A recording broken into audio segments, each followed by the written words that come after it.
Alors, bienvenue sur Kimageo. Aujourd'hui, on est dans la partie 3, qui sont les politiques migratoires. Et là, on va entamer le grand A, qui est le choix de la fermeture. En fait, depuis les années 70, on va remarquer une véritable fermeture migratoire des États. Et ça va être lié en fait aux mauvaises répercussions d'arrivée des migrants.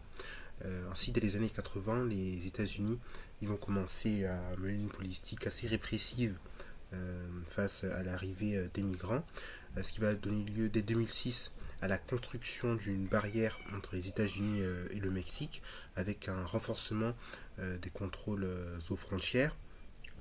Aussi, ce que font les États-Unis aujourd'hui, c'est qu'ils vont restreindre leur visa.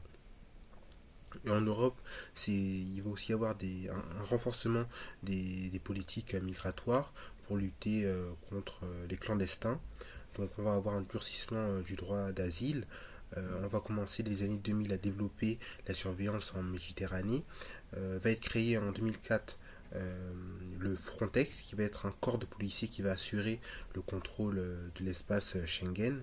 Et puis en 2013, on va avoir l'accord de Dublin, qui va établir que le premier pays de l'Union européenne en demandeur d'asile est enregistré est responsable de traiter cette demande, et cela vise à éviter les demandes multiples d'asile dans les États membres de l'Union européenne. On va passer à la partie B, qui sont des politiques inefficaces. On constate un manque de coopération dans la gestion migratoire par les États, parce qu'ils vont souvent mener des politiques qui vont être très nationales.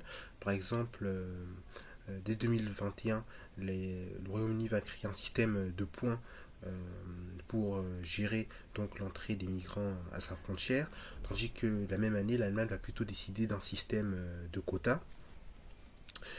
Aussi, l'échec de la gestion migratoire est lié à l'inefficacité de certaines institutions, comme l'Organisation internationale des migrations qui a été créée en 1951, ainsi que le Haut Commissariat aux réfugiés qui a été créé la même année. Et ça, du coup, ces inefficacités finalement de ces institutions, ça va entraîner des crises migratoires très violentes. Par exemple, en 2015, il va y avoir donc la crise migratoire qui va s'installer en Europe, dû au fait que tous les États en fait vont décider de fermer leurs frontières. Et un autre point, ça va être qu'on va remarquer une mauvaise prise en charge des migrants, qui va entraîner des coûts humains très importants. En 2020, il va par exemple y avoir 40 000 morts en Méditerranée. Et en plus de cela, la gestion migratoire, c'est un coût financier énorme pour les États, surtout en Europe. En 2016, l'Union européenne a par exemple dû subventionner la Turquie à près de 6 milliards d'euros euh, pour qu'elle gère l'entrée des migrants donc à sa frontière. Maintenant, on va passer dans la partie C, qui est un enjeu international.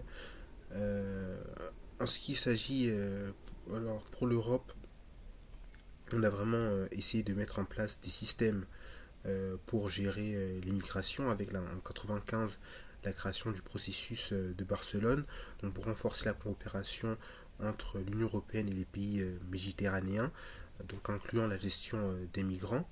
Et puis en 2016, comme on a déjà vu dans la partie B, il va donc avoir un accord entre l'Union européenne et la Turquie pour mettre fin à la crise migratoire. En fait, aujourd'hui, les États se voient obligés de coopérer entre eux parce que les crises migratoires sont de plus en plus graves. Déjà, dès 2011, il va y avoir la crise syrienne qui va entraîner près de 6,8 millions de réfugiés donc, à s'installer en Turquie, au Liban et en Europe. Ensuite, en 2015, il va y avoir la crise vénézuélienne qui va entraîner 7,7 millions de personnes à se déplacer, euh, principalement en Amérique latine. Et en 2022, donc, il y a eu la crise ukrainienne avec plus de 8 millions d'Ukrainiens qui vont aller se réfugier en Europe après l'invasion russe. Et cette arrivée massive de migrants, ça va devenir un véritable enjeu des tensions internationales, avec des États qui vont commencer à rétablir donc les contrôles aux frontières, comme la France ou encore l'Italie dès 2015. Et parfois, les migrants vont être instrumentalisés pour faire pression sur certains États. Par exemple, en 2021, la Biélorussie va faire pression sur l'Union européenne euh, avec ces nombreux migrants.